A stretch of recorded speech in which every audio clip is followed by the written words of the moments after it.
Bismillahirrahmanirrahim. Assalamualaikum warahmatullahi wabarakatuh. Apa kabar siswa-siswi di rumah? Ibu doakan semoga kita selalu sehat walafiat dan dalam lindungan Allah Subhanahu wa taala. Amin ya rabbal alamin. Pada kesempatan kali ini, Ibu akan menjelaskan materi tentang mata pelajaran biologi. Ibu harap sebelum kalian memulai pembelajaran, kita mulai dengan berdoa. Semoga apa yang kita pelajari di dalam video ini bisa bermanfaat bagi kita semua. Oke, mari menyaksikan video pembelajarannya. Baiklah, sebelum kita mulai pembelajarannya, marilah kita berdoa bersama-sama.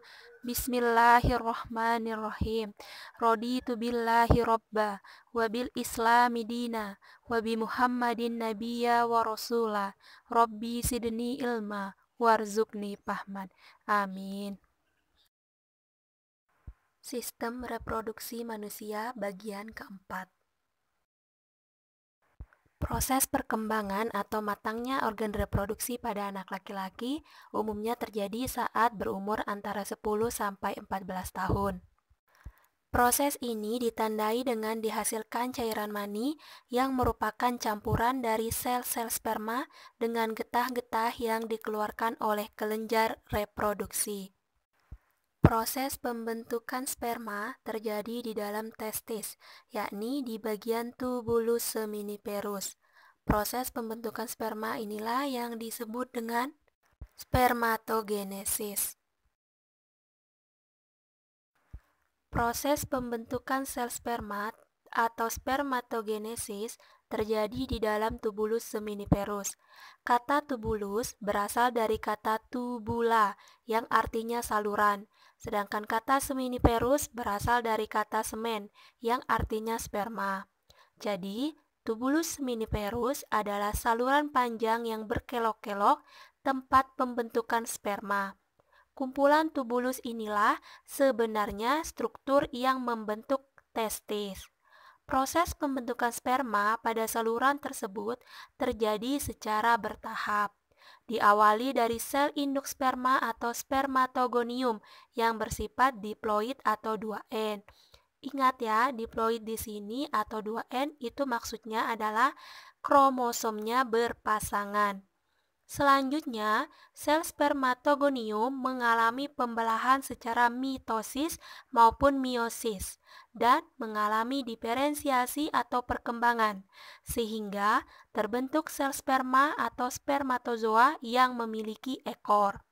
Sel sperma yang terbentuk itu bersifat haploid atau N, artinya kromosom dari sel sperma yang dihasilkan melalui proses spermatogenesis di sini memiliki jumlah kromosom yang setengah dari sel indukannya tadi atau dari sel asalnya spermatogonium.